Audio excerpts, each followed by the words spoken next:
Alors, je m'appelle Nicolas Bernard, je suis professeur aux facultés universitaires Saint-Louis et ça fait 15 ans que je travaille la question du droit au logement et depuis un an maintenant, je travaille à mi-temps au cabinet du secrétaire d'État au logement de la région de Bruxelles-Capitale.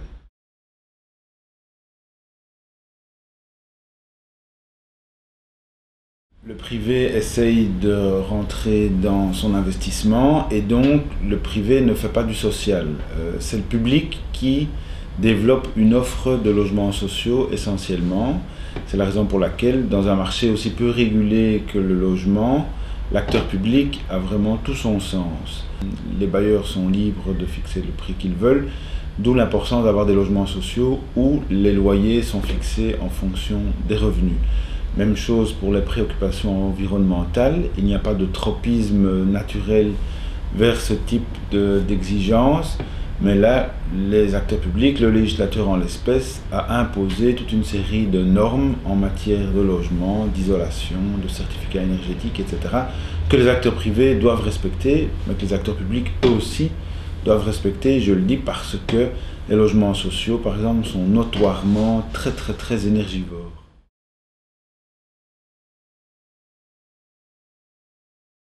Le logement public, tout d'abord, il est en nombre dramatiquement insuffisant. On compte aujourd'hui, en 2010, plus de demandeurs, de ménages demandeurs d'un logement social que de logements sociaux à Bruxelles.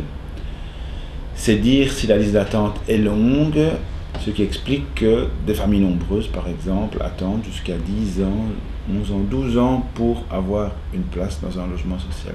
Et donc c'est évidemment dramatique parce que ces gens-là, qui sont éligibles au logement social, c'est-à-dire qui ont des revenus suffisamment faibles en quelque sorte pour avoir accès au logement social, ces gens-là, dans l'attente, doivent se loger dans le parc privé où, comme je l'ai dit, il n'y a aucune contrainte en termes de loyer. Et donc c'est un petit peu une spirale infernale. Le logement a un effet d'accélérateur de précarité pour toute une série de personnes.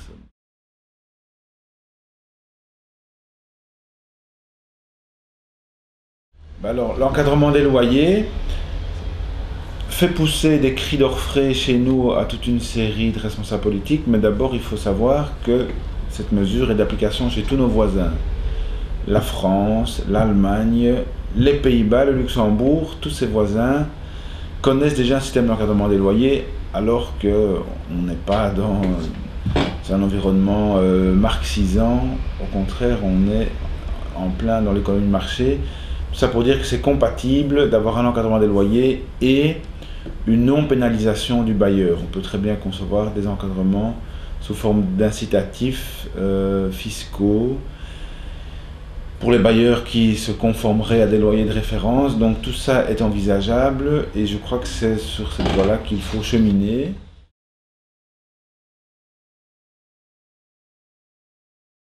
Il s'agit d'une aide financière octroyée mensuellement par les pouvoirs publics à des personnes en état de précarité pour les aider à acquitter leurs frais de logement, à la condition expresse évidemment que ce soit couplé à une mesure d'encadrement des loyers, parce que sinon l'effet pervers classique est que puisque le locataire a par exemple 200 € en plus par mois, l'effet pervers serait que le loyer augmente de 200 €, que le bailleur donc in fine empoche la prime en augmentant artificiellement le prix du loyer.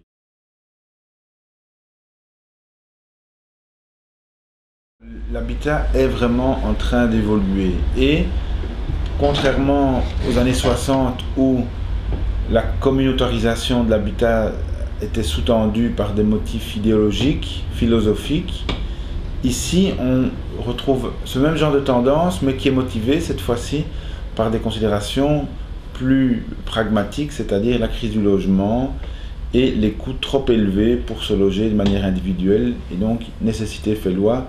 Il y a une espèce de mouvement d'agrégation mais qui est lui-même générateur de nouvelles cohésions sociales. Ce sont des formes qui, in fine, vont retisser des liens, et ça, c'est le plus important, parce qu'on ne parviendra jamais à résorber structurellement la précarité si on ne parvient pas, en plus des aides matérielles ponctuelles, si on ne parvient pas à vraiment remailler ce tissu social.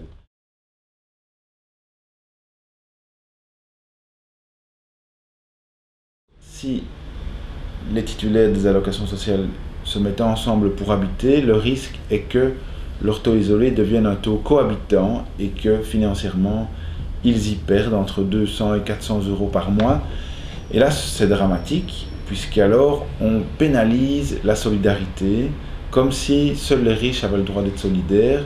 Dans la matière de l'habitat, il faut désamorcer cet effet pervers qui est très dangereux et qui va aboutir à ce que les cohabitants vont se cacher, se domicilier ailleurs, louer des boîtes aux lettres.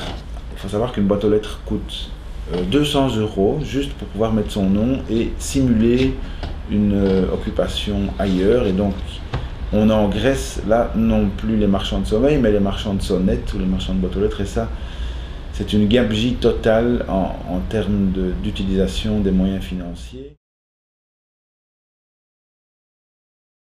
Le logement idéal, il n'y en a pas. Le logement idéal, il correspond à l'envie de chacun. Il y a autant de types de logements que de types de personnes. Il faut arrêter de faire ce que les pouvoirs publics ont trop longtemps fait, c'est-à-dire du logement en série, à la chaîne, des petites boîtes dans lesquelles, parce qu'à l'époque c'était un peu la modernité, il y avait une douche ou il y avait un ascenseur, que sais-je, mais donc on s'est dit, ben voilà, une petite boîte la même pour chacun. Ce genre d'architecture transforme la cité en ghetto et empêche toute appropriation du lieu de vie par son habitant. Et in fine, le logement doit remplir non seulement sa fonction primaire, c'est-à-dire abriter, fournir le refuge, protéger des éléments, mais au-delà, le logement doit surtout fournir un cadre qui favorise le bien-être des habitants